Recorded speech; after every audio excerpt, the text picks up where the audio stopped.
Welcome to the party!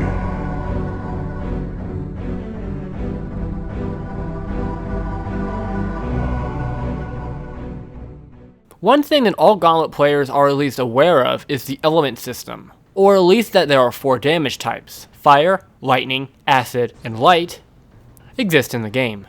However, it's far more complicated than that, as elements affect everything from playstyle to XP gain to damage per second.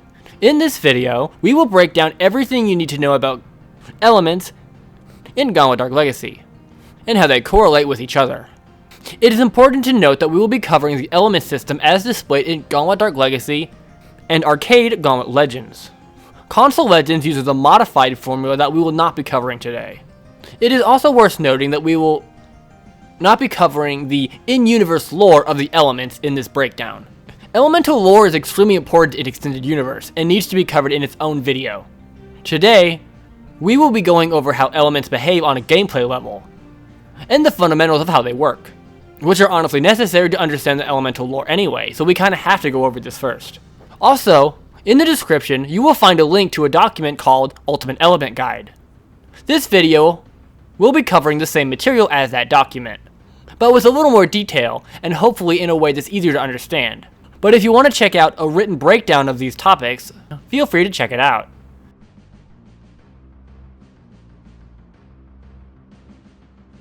If you have been in a Gauntlet-related Discord server, you might have stumbled upon this image. This chart is an amazing tool to visualize how elements work in relation to each other, and today, we're going to teach you all the ways to read it, as there are multiple.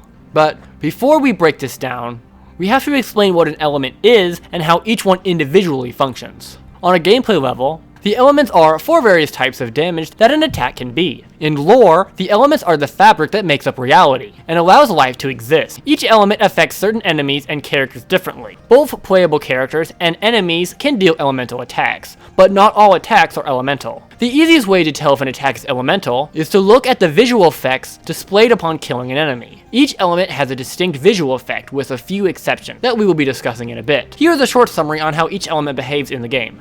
The fire element is often associated with brute strength and melee combat. While fire is a slower element at a distance, its use in close combat is unmatched. Fire damage can stack quickly on enemies during melee combat, making it perfect for melee finisher. Characters weak to fire are often resistant to acid. Characters that use the fire element often have a high strength stat, causing them to deal more damage. Lightning is the balance element. It is used by armor characters and behaves almost the same whether it is used in melee or ranged attack. Lightning is a faster element, but not as fast as light. It is both the stacking quality of fire and the range stacking quality of acid, but are not as effective as either of these other perks. Lightning does not have one major strength, but it does not have a great weakness either, making it the balanced element, just as the characters that use it, Valkyrie and Knight. Characters resistant to lightning are often weak to light. Characters that use lightning elements typically have high armor stats. Acid is the element used by the fast rogue characters. It is a slower element on its own, but faster than fire. Acid damage is best used at a distance, as it cannot stack during melee combat, making it less effective in that regard. But it can stack with ranged attacks, meaning from a distance, acid can deal more and more damage than any other element. Characters that use acid are more weak to fire. Acid characters also have a higher speed stat, and may have a faster range rate of fire.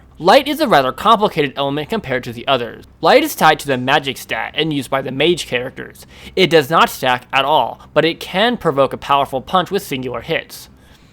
Despite being the fastest moving element, the way it deals damage is on the slower side. A magic potion is the optimal way to deal light damage, a singular, powerful blow. Light can be effective with all types of gameplay, but is most designed for potions. If I had to explain that in one sentence, I would say that it works best with strong singular impact attacks. Characters that are resistant to light are often weak to lightning. As you may have noticed, all the elements behave like the characters that use them. Warrior and Dwarf are the fire characters, and like the fire element, are slow, but dangerous at very close range. Same can be said for all the others. The game is broken into what we call elemental sets, one for each realm, with each element having 2 sets. A set is basically a realm and everything that goes with it. So fire has the mountain set and the ice set, because mountain and ice are the 2 fire realms. The mountain set would contain, well, the mountain kingdom, the warrior/minotaur, both types of enemies, general and golem, the runestones, and the boss. And the ice set would have all the same stuff, but for the ice domain. Lightning has the castle and sky sets, acid has forest and dream, and light has desert and province. So an elemental set is, in short, just a realm and everything in that realm. Makes sense, I hope. Now when talking about Dark Legacy's elements, we normally break the game into two groups. The Legends group, which contains the mountain set, castle set, forest set, and desert set. As well as the Dark Legacy group, containing the province set, sky set, ice set, and dream set. Hopefully, you notice that each group has a set from each of the elements. So Gauntlet Legends is one group, 4 realms, 1 of each element. It's balanced because each element is represented equally. Dark Legacy is 2 groups, all of the legend sets plus 4 more, and is therefore still balanced. Now just that each element has 2 realms instead of 1. The Desecrated Temple, Underworld, and Battlegrounds are non-elemental regions, and are thus exempt from this elemental cataloging. Now, the Dark Legacy group, those 4 sets, have another property called the sub-element, also called the elemental theme. This is used to visually differentiate the realms from the Legends equivalent. So, Mountain Kingdom, a realm from the Legends group, does not have a sub-element, meaning it's just fire by itself, which is evident by the lava and, well, just the overall look that is clearly a fire realm. However, the ice domain is also a fire realm, but it uses the sub-frost sub-element, giving it the ice theme. It is still a fire realm, and behaves exactly the same, but is visually distinct. The sub-elements in Dark Legacy are Fire Sub-Frost, used by the Ice set, Lightning Sub-T-Storm, used by the Sky set, Light Sub-Undead, used by the Province set, and Acid Sub-Dark, used by the Dream set. Sometimes subs are represented by unofficial colors as well: white, teal, orange, and black. Sub-elements also have lore, the in-universe reason why the characters in these regions use an alternative variant of the element, but I will save that for another time. So, lore-wise, they are different, but on a gameplay level, they behave exactly the same as the pure element. They just use a different visual theme. This is why stuff like Yeti's Frost Breath is allowed to be a fire attack.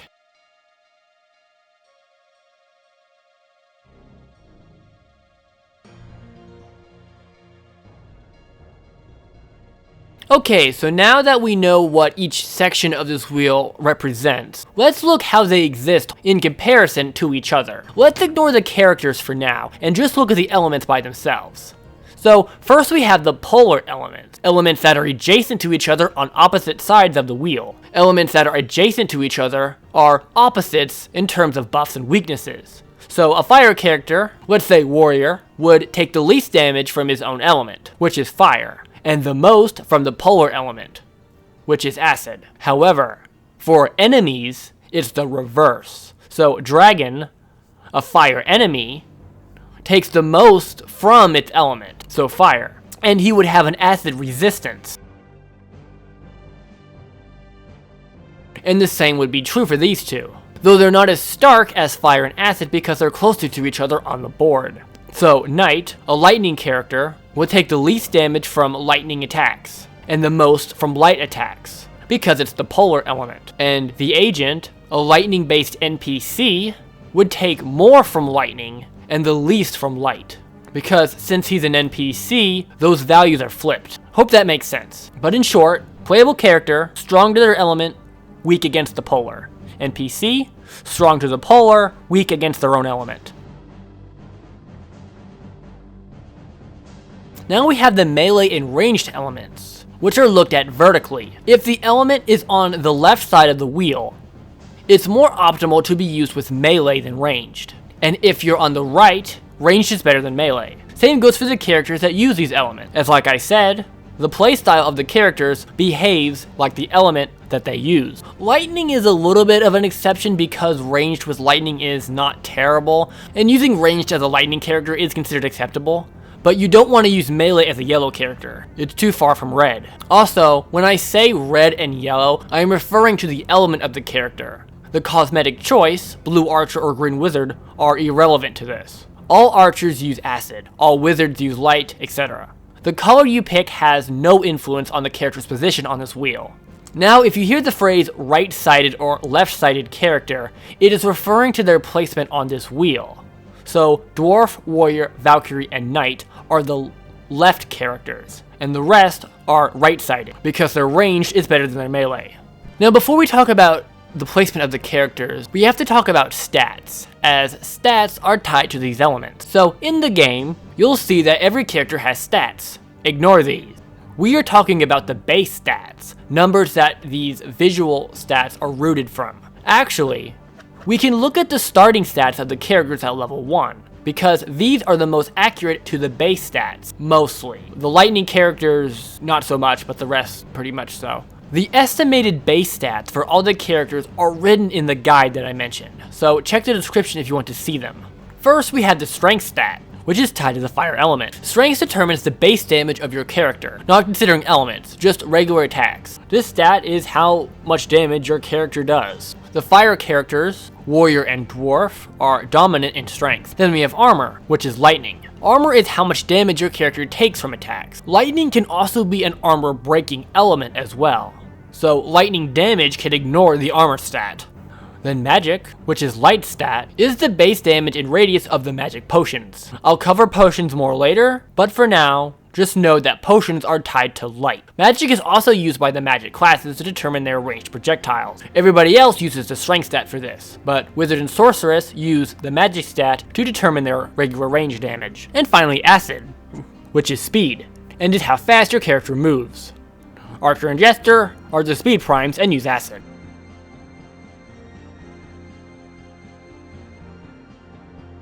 Okay, so this is the part of the video that I've been leading up to. How to place characters on the wheel. So, a character's placement on the wheel defines their stat, not the other way around. So firstly, you can't cross this blue divider line. To go from the top of red to the top of green, you have to go all the way around. As you go down from red, your strength stat decreases, but the other three increase. When you get to blue, armor is at its peak, but we're still pretty close to red, so the strength isn't too bad. As we keep going around and past the center of blue, the armor stat starts to decrease. In addition to the strength stat, because we're still moving away from red. Now that we're in yellow, our magic is now peak. Our armor is still okay, because we're still close to blue, but our strength is looking pretty bad because we're really far from red at this point. Our speed is still increasing because we're still going toward green. Now that we're in green, speed is still going up, but the other three are going down, because we're moving away from those colors. So from here, at the top of green, our speed is the best it can be. We cannot be any faster. Our magic is decent too, because we're not too far from yellow, but our armor and strength are lacking, because they are way over there. This position is actually where Archer is. For the red and green sections, the peak of the element is at the top. For the lightning and magic, it's in the center. This is because they're in the middle. You can also read it the other way. So you start here where Archer is and you go this way. As we move toward yellow, our magic, armor, and strength are increasing, because we're moving toward those colors, and our speed is decreasing because we're moving away from the top of green. And once we reach the center of yellow, our magic is the best it can be. Speed and armor are okay, because they're close, and strength is not that great. As we keep moving past the peak of yellow, our magic stat starts to decrease as we reach the peak of armor. From here, our speed isn't looking so good, but we're getting pretty close to red, so our strength is pretty good. And now that we're at the top of red, our character would have amazing strength, decent armor, but crappy speed and magic. This position belongs to Dwarf, in console at least. In arcade, Dwarf and Warrior have swapped positions on this board. But just for the sake of consistency, we're going to stick with the console placement. Now let's break down what these bubbles mean. So let's look at magic/light and show all the characters. So all the characters here are mages that use the light element, because they're in the yellow section of the board. But even amongst themselves, their stats vary, and in some ways, each element almost acts like a mini wheel in and of itself. So let's look at the Reaver here. Reaver is a class from Gauntlet Twilight, and of all the other mage classes we have on here, he has the best strength of any of them, because he is the furthest to the left, and thus closest to the red section. Now since yellow is pretty far from red, Reaver's strength still is pretty bad on the big scale, but it's way better than Sorceress's, who is on the other side of yellow. So Reaver would be yellow-red, a magic class, but the best strengths of any of them. And sorceress would be yellow-green, the fastest mage character. And since green is just right here, it's actually pretty fast. Any faster, and she would be a speed character that uses the acid element. Wizard is in the center, being yellow-yellow, and thus magic is the best of anyone here. These arcane defender classes are a little odd because they have a slightly better armor stat than strength, despite not being as far to the left as Reaver, which is why I said each section here almost operates like a wheel in and of itself. So like, you can kinda do this. While the whole thing is magic group, you can still have the fastest up here, then have the best magic, then the best armor, and then the best strength, just within those characters of the light element. But overall, they're all still magic characters. Each of the sections can be broken up this way. Now, let's break down where all the main 8 GDL characters land on here. So yes, Dwarf is the Master Brute, as far to the left as you can get. Strength can't get any better, but speed can't get any worse. And of course, he uses fire. Warrior is here, a Tempest Brawler. So while not quite as strong as Dwarf, he has better magic, armor, and speed. But he is still strong enough to be considered a strength character, and use the fire element. Valkyrie and Knight are here, in the blue, so they'd use lightning as their element. Valkyrie is closer to the red section, so her strength is a little better than Knight's. But Knight is closer to yellow and green, so his magic and speed are a little better. Knight is also a little closer to the center of blue, so his armor is slightly better than Valkyrie. But Valkyrie's strength increase weighs out Knight's other buffs. Wizard and Sorceress are here. Sorceress is closer to green section, so she's faster, but still a mage, but worse armor and strength. And Jester and Archer are here, Archer being the extreme right, and Jester being pretty close, at green-yellow, giving him a magic buff amongst the speed characters. And that is how the characters vary amongst each other, and why no character is better than any other. With sacrifice in one area comes strength in another, so it all comes down to what you prefer. If you were to make your own hero for Extended Universe, we would have you place them on this board to determine their stats and playstyle. Hopefully at this point, you can just look at this graph and know how a character plays just by where they land on here, such as the Piper, a class we've never seen in action. But based on this, we know that he would be a speed prime with a slight magic and armor buff compared to the other speed characters. But that's just for playable characters. What about NPC? Well, let's find out.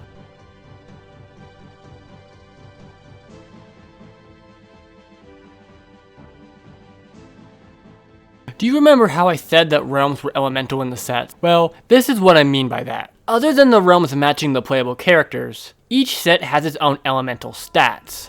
Now, before I explain what the elemental stats are, I have to talk about how elemental damage as a whole works in Gauntlet. When you deal damage, that damage is a number subtracted from the enemy's health. Now, if that attack's elemental, it doesn't add more numbers directly. All it does is tell the attack that it is elemental. The extra damage it delivers is dependent on the enemy being attacked. More specifically, the elemental stats of that realm that enemy is in. So this is why we say the efficiency of elements is dependent on location. Because it is. Now, let me show you each location's elemental stat. So, we don't actually have the true numbers, but we do have how they correlate with each other, represented by 1 through 5. It's possible the game uses values such as 100 or 500, but the difference between the buffs and weaknesses is accurate. It is important to note that these values never change. You cannot make an element more or less effective in any given realm. While you can use items like breath and elemental amulets to change the element of your attack, you cannot influence the effectiveness of said element in the location that you are in. One last thing, if you're looking at the element document I linked, it talks about the local hero buff. Go ahead and ignore that, because since we wrote that, we've learned that the local hero buff has nothing to do with elements and is just flat damage increase. So sorry about that. Enemies in the province set use these values, and this is applied to all enemies within the Forsaken province. Everything from maggots to the lit. Gargoyles are not included. So light attacks are the best, because it's a light realm, and lightning, the polar element, performs the worst. So lightning amulet is not the ideal amulet for this realm. It helps, but it helps the least. If you want to know the sorceress's elemental stats, flip these values. Change 2s to 3s, 1s to 5, and vice versa. Because the playable characters use the inverse of these stats, with her taking least from light, and lightning being the most dangerous against her. Now I want to show you the rest of the realm sets. Here is Mountain Kingdom. Here is Castle Stronghold. Here is Sky Dominion. Here is Forest Realm. Here is Desert Lands. This is why Desert seems so hard. It's because it's elementally strict. It's also closer to endgame, and the forest's broken stats play a role also. Here's the Ice Domain. And here's the Dream Realm.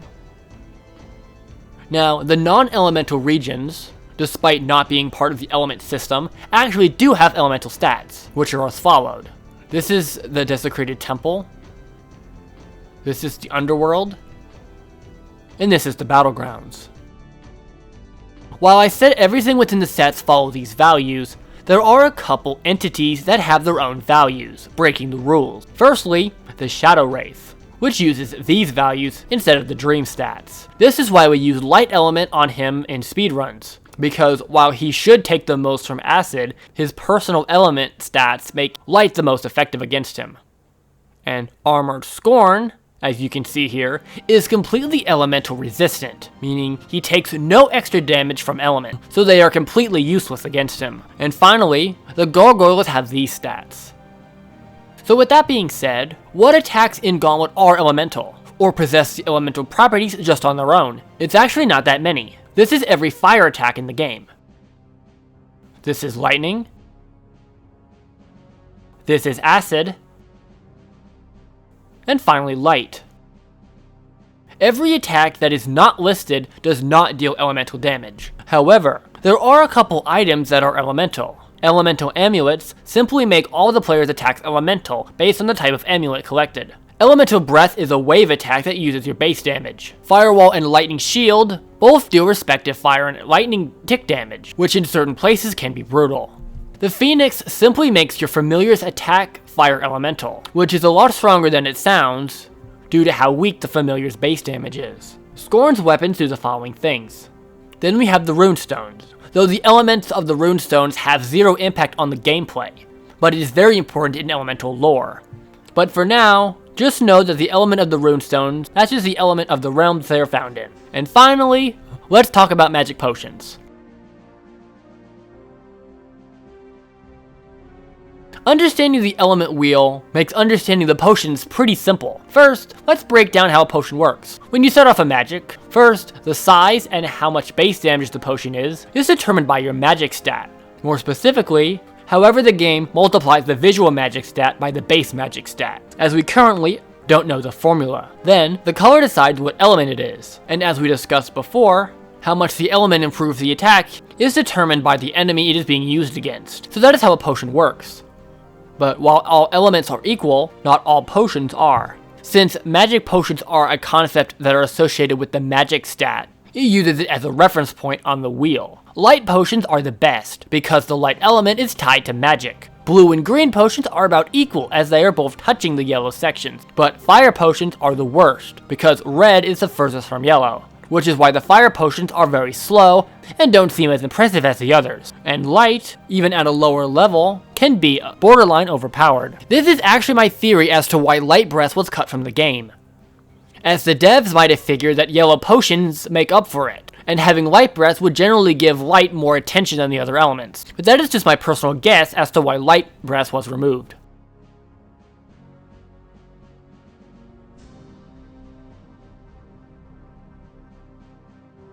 Here is a list of things that look elemental but aren't. Traps. All of them. Spikes, flames, acid traps, steam, none of them are elemental. It's all standard damage. Campfires don't deal fire damage. Neither do bomb barrels or bomb chests. Poison food / gas is not acid. All of the enemy arrows and bombs, no matter the cosmetic of the projectile. So flaming arrows and green bombs act the same as all the others. None of the tier 3 grunts that fire a projectile deals an element-based attack, even the fireballs. Nothing Garm does is elemental, and also only a couple of the Plague Fiend's attacks are lightning-based. The rest, despite looking no visually different, are not.